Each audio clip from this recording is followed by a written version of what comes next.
Under the cloak of twilight, the tranquil silence of my cabin was pierced by the ominous echo of a fallen branch outside, a harbinger of the storm to come, both literal and metaphorical.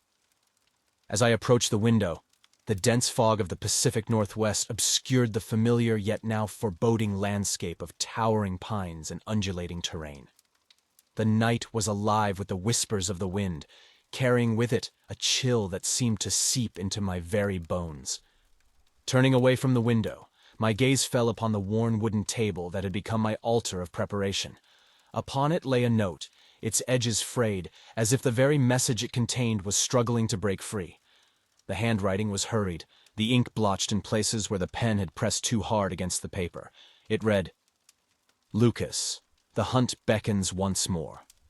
The forests of the Pacific Northwest, located 8 miles west of Redacted, hide a creature of old, a being of strength and malice. Many have fallen prey to its wrath, their whispers of terror lost amongst the trees. Tread carefully, for this is no ordinary beast. It is the embodiment of the wild's darkest fury, Bigfoot." A shiver ran down my spine, not from the cold, but from the realization of the task at hand. The name Bigfoot conjured images of folklore and campfire tales, yet the reality was far more sinister. This creature, this predator, had taken lives. Its existence no longer a matter of proof, but of peril. I had spent years hunting monsters, each one a testament to the darkness that lurks in the unseen corners of our world. But this was different. The dawn was still hours away, yet there was no time to waste. I began my preparations, each movement deliberate, each choice of gear a decision between life and death. My arsenal was extensive, born of necessity and experience.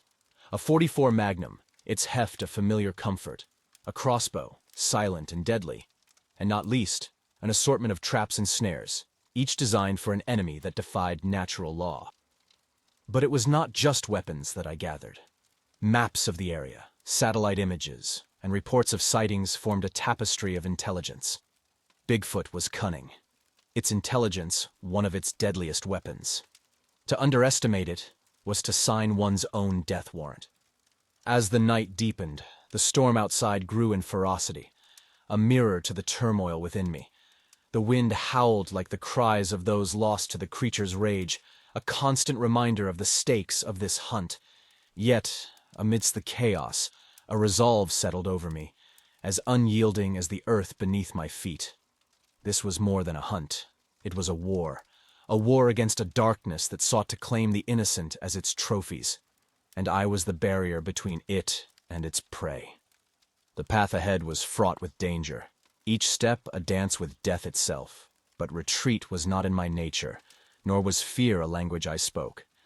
As the first light of dawn pierced the veil of darkness, I set forth, leaving behind the safety of my cabin for the unknown depths of the forest. The air was crisp, the silence a stark contrast to the storm that had raged through the night. But I was not deceived by the calm. The beast I hunted was a storm in its own right, and I was headed into the eye. The journey ahead would test me, of that I had no doubt. But within me burned a fire, a determination to end the nightmare that had claimed too many. Bigfoot, the legend, the monster, awaited, and I would be its reckoning. As the sun dipped below the horizon, casting the forest into an ominous twilight, I could feel the weight of the unknown pressing down on me. The deeper I ventured into this verdant labyrinth, the more I realized that silence in these woods was not peace, but a harbinger of the lurking dread. Each step felt like a descent into the heart of darkness, the Bigfoot's domain.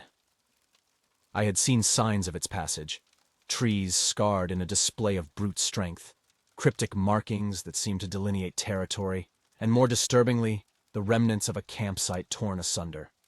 Among the debris, I found a backpack, its contents spilled across the forest floor like the last desperate throws of dice in a gambler's losing game. A camera among the ruins caught my attention, its lens shattered, but the memory card possibly a silent witness to its owner's fate. Night's embrace tightened around the forest, urging me to set up a makeshift camp. The fire I lit was a beacon of solace in the encroaching gloom, its flames dancing with shadows that seemed to mock my solitary vigil. The forest around me was alive with sounds, a mix of the familiar and the unnervingly alien, a constant reminder that I was not alone. Sitting there, the camera's memory card in hand, I felt a mix of dread and determination. This small piece of technology might hold the key to understanding the creature I hunted, or it might serve as a grim testament to the folly of underestimating the wilderness. With a sense of reverence for the unknown hiker to whom this camera once belonged, I powered on my portable viewer, the screen illuminating the darkened space around me. The images stored within were a chronological journey from tranquility to terror. Initial shots captured the serene beauty of the forest, its towering trees and dappled sunlight a stark contrast to the later images. Photos showing blurred movements in the distance, indecipherable at first, became increasingly focused on something just beyond the lens's grasp. The final series of images were taken in a frenzied burst, a massive, shadowy figure looming over the camera, the last frame capturing a single, piercing eye that seemed to stare out from the viewer directly at me. I shut off the device, the image of that eye seared into my mind. This creature, this Bigfoot, was no mere animal. It was a being of intelligence and malice, a predator whose territory I had invaded. The fire crackled, its light a small comfort against the encompassing dark. Tonight, the forest felt like a vast, breathing entity, watching me through countless unseen eyes. I knew sleep would be a fleeting visitor at best. My thoughts were haunted not just by the creature's gaze, but by the knowledge that tomorrow I would need to confront it. As I settled into my sleeping bag, the last vestiges of daylight vanished, surrendering the world to the night. The sounds of the forest seemed to crescendo, a symphony of the natural and the supernatural. In this moment, lying at the edge of sleep, I felt a profound connection to the hunters and warriors of old, those who ventured into the unknown with nothing but their wits and will to guide them. Tomorrow, I would follow the trail I had painstakingly charted, deeper into the Bigfoot's lair. The creature was intelligent, perhaps more so than any I had encountered before. But I was a monster hunter, and I had a reputation to uphold. The hunt was on, and I would not falter. Sleep, when it finally claimed me, was fitful, filled with shadows and fleeting glimpses of the creature. In my dreams, I chased and was chased. When dawn's first light pierced the darkness, I awoke with a start, the remnants of the dream fading but the resolve within me burning brighter than ever. The hunt for the Bigfoot was more than a quest. It was a test of everything I was, and I intended to meet it head-on. Dawn broke over the forest with a reluctant grace, painting the sky in hues of orange and pink that barely penetrated the dense canopy above. The beauty of the scene was lost on me. My mind was a fortress, singularly focused on the hunt. I broke camp with the efficiency of routine, leaving no trace of my presence save for the cold ashes of the extinguished fire. The trail I followed was more a product of intuition than any visible signs. Bigfoot was cunning, covering its tracks with a skill that rivaled my own. Yet, it was not infallible. Broken branches, at unnatural heights, and footprints that no human could make whispered of its passage. The forest felt different as I moved deeper into it. The air was heavier, charged with an unseen energy that made the hairs on the back of my neck stand on end. I had ventured far beyond the paths trodden by hikers and into the primordial wilderness that few dared to explore. The trees here were ancient, their massive trunks and sprawling branches forming a natural cathedral that was both awe-inspiring and oppressive. This was a place untouched by time, a realm where legends roamed free. As the day progressed, the evidence of Bigfoot's presence became more pronounced. A fresh kill, a deer by the looks of it, was a clear sign I was on the right track. The creature's strength was on full display. The carcass was torn apart with a savagery that spoke of hunger and power. I paused to study the scene, noting the methodical brutality of the kill. This was no random act of violence, but the calculated strike of a predator at the apex of its domain. The silence of the forest was suddenly shattered by a distant roar. a sound so deep and resonant that it seemed to vibrate through the very ground beneath my feet. It was a call, a declaration of existence, and a challenge. I felt a thrill of adrenaline surge through me. The hunt had truly begun. I quickened my pace, moving with purpose through the underbrush. The forest responded to my intrusion, the atmosphere growing tenser, as if the very air was bracing for the inevitable confrontation. Time lost meaning as I tracked the source of the roar. My senses heightened to the point where I could almost feel the presence of the Bigfoot just beyond my sight. And then, without warning, I found myself at the edge of a clearing, the ground before me torn asunder as if by a great force. Trees were uprooted, and the earth was gouged in a pattern that spoke of a titanic struggle. In the center of this chaos was a footprint, larger than any I had seen before, its depth suggesting a weight and power that was almost beyond comprehension. I stood there, at the precipice of understanding, and realized that I was not merely tracking a creature. I was delving into a mystery as old as the forest itself. This was not a hunt for a mere animal, but a quest to confront a legend made flesh. As the sun began its descent, casting long shadows across the clearing, I knew that the time for the confrontation was drawing near. The Bigfoot was close, perhaps watching me even now from the concealment of the forest. I could feel its gaze, heavy and assessing, a weight upon my soul. Night would soon fall, and with it, the veil between hunter and hunted would thin.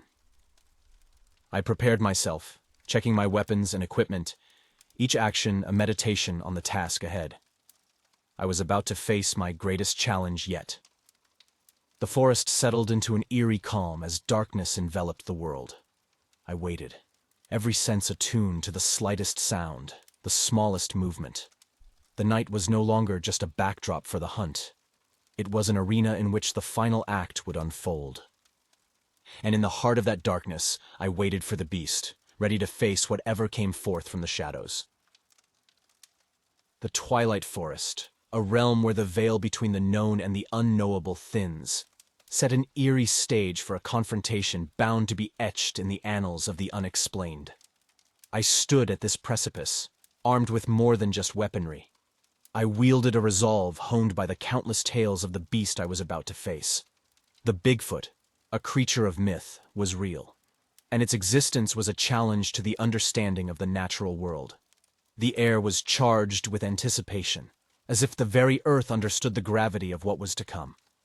As night deepened, the forest seemed to hold its breath, and then, shattering the silence, a primal growl rolled through the trees, a sound that spoke to the very core of my being. It was a herald of the impending duel, a call to arms from the depths of legend itself.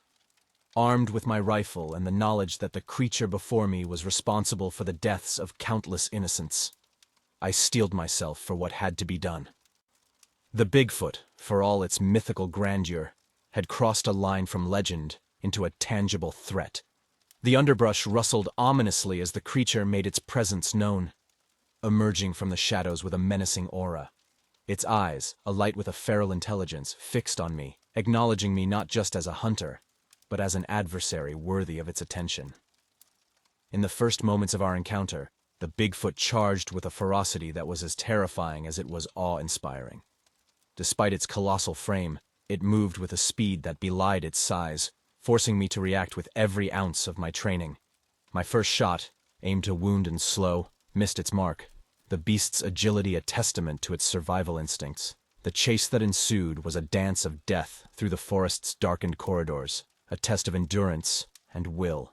Each step took us further from the world of man and deeper into the domain of myth. But in this chase, there was an unspoken understanding that only one of us would emerge alive. Our deadly tango led us to a clearing, bathed in the light of a mocking moon, setting the stage for the final act of our drama. It was here, amidst the ancient trees, that the true battle began. The Bigfoot, embodying the untamed fury of nature itself, launched itself at me with a terrifying roar. Its massive form was a blur, but my resolve was clear. The battle was brutal, a clash of primal force against human determination. The creature's strength was overwhelming, each blow a testament to its dominance in this untamed world. But within me burned a fire, fueled by the knowledge of what failure would mean. Midway through the fight, the beast's powerful hand connected with my side, a blow that sent pain radiating through my body. I felt ribs crack under the force, the pain nearly blinding in its intensity. Yet even as I struggled to breathe, my resolve did not waver. This creature, for all its might, had to be stopped.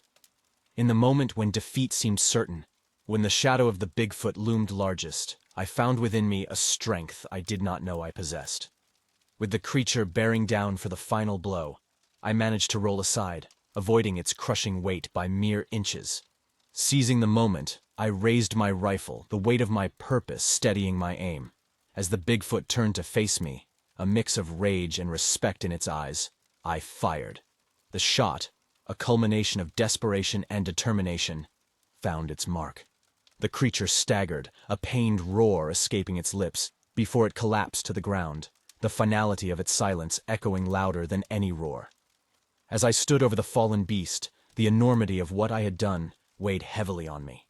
This was not a victory to be celebrated, but a necessary act born of a tragic necessity. The Bigfoot, a creature of myth, lay defeated, a reminder of the delicate balance between man and the unknown. In the aftermath, as dawn began to paint the sky with the first light of morning, I knew that the world would never be the same. The mystery of the Bigfoot, once alive in the whispers of the wind and the tales of old, had been resolved in the most final way. Yet, as I made my way back to civilization, the creature's body a heavy burden, I couldn't shake the feeling that in killing the beast, something profound and intangible had been lost. This confrontation, a story of survival and sacrifice, would be told and retold, each iteration a testament to the thin line between myth and reality. But for me, it was a reminder of the cost of encroaching upon the unknown, of the weight that comes with the silence of a legend laid to rest. The weight of the morning air felt different as I stepped back into the realm of the ordinary. The drive back to civilization was a journey not just across miles, but through a labyrinth of introspection and unanswered questions.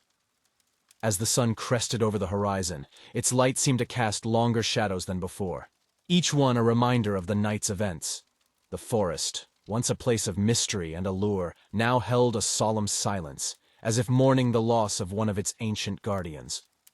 The line between hunter and hunted, so clearly defined in the heat of the chase, now blurred in the quiet of dawn. Had I, in my pursuit of safety for others, trespassed too far into the domain of the wild? The arrival back to my starting point, a small, nondescript town nestled on the edge of the wilderness, felt surreal.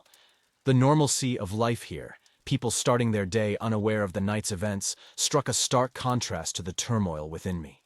The creature's body, once a source of fear and legend, now prompted a deeper contemplation on the relationship between humanity and the natural world we so often seek to control or understand. My first stop was the local authorities' office, the final step in a journey that had started with a simple yet ominous note. The officials, having been briefed on the situation, met me with a mixture of gratitude and disbelief. The body of the Bigfoot, a creature many had believed to be nothing more than a myth, was proof of the untold stories that lay hidden in the unexplored corners of our world. The process of documenting and handing over the creature was meticulous, each step a further distancing of myself from the wild saga I had been a part of. Scientists and experts from various fields arrived, their curiosity a mirror to the myriad questions swirling in my own mind. What would they find? What secrets did this creature, a being out of time, hold about our planet's past, and what lessons could we learn about our future? In the days that followed, the story of the hunt and the reality of the Bigfoot's existence became a global sensation. Media outlets, skeptics, and believers alike descended upon the town, each seeking to understand or capitalize on the story. Yet, amidst the frenzy, I found myself retreating from the spotlight, my thoughts turning inward. The solitude of my cabin offered little respite from the inner turmoil. The creature's final moments, the look in its eyes that spoke of a primal understanding, haunted me. Had it known its fate? In its last breath, was there an accusation or perhaps a plea for mercy? The boundary between us, deemed so vast by tales and legends, had, in the end, been bridged by a shared capacity for suffering. The reflection on the events brought little closure. The Bigfoot, a legend that had captivated the imaginations of many, had been real. Its existence challenged the narrow confines of what we accept as reality, pushing the boundaries of our understanding of the natural world. But at what cost? The creature's death, while preventing further harm, also extinguished a living mystery, a connection to a world untamed by human influence. As the media storm eventually waned and the experts continued their studies, the town returned to its usual rhythm, the incident becoming another chapter in its storied relationship with the wilderness. But for me, the hunt had left an indelible mark, a reminder of the fine line that separates myth from reality and the profound impact of our encounters with the unknown. In the quiet that followed, I often found myself looking towards the forest, its depths holding secrets yet untold. The experience had changed me, not just as a hunter, but as a part of this intricate web of life. The Bigfoot, in its life and death, had taught me the importance of reverence for the mysteries of nature, a lesson I would carry forward in my heart. The story of that night, of the hunt and the creature that had walked the line between legend and reality, would live on, a testament to the wild, untamable spirit that persists in the corners of our world, challenging us to question, to explore, and ultimately, to understand.